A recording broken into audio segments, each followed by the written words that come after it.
3, 2, 1. Ready, go! Hello mga kakonyang! So, karon mag-prepare na po taog panihapon. Ang ato ang panihapon karon kay dumplings or wonton, tawag niyan. So, ang ato ang mga gamiton nga ingredients ay chives, minced pork, yan, ready na, and wonton wrappers. So, anyway, ganito siya, i-slice yung chives. So, dapat talaga naka-ano siya, na drain ang tubig para inig-slice nimo dili siya watery. So, let's continue!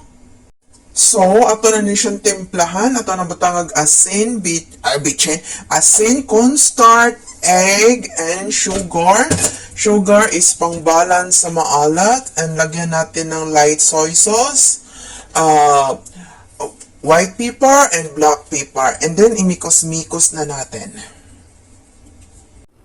So pag human na to og wrap, so mag-boil tag tubig, then i-blanch na to ang dumplings mga 5 seconds, dapat hindi ma-overcook. Then ato na siya ibabad sa bugnaw na tubig, kaunon.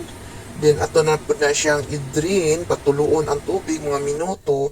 Then yun ani siya pag-arrange mga kakonyang. Dapat dili dikit-dikit para inigluto, dili ma-deform, dili sira. So, yun ani ako ang pag-arrange sa ano. Then i-fried na to. Duha man ka klase akong gibuhat, steam and fried. So, yung ani ni siya pag-arrange. So, tingnan mo ako niya para dili siya masira. So, ready to serve!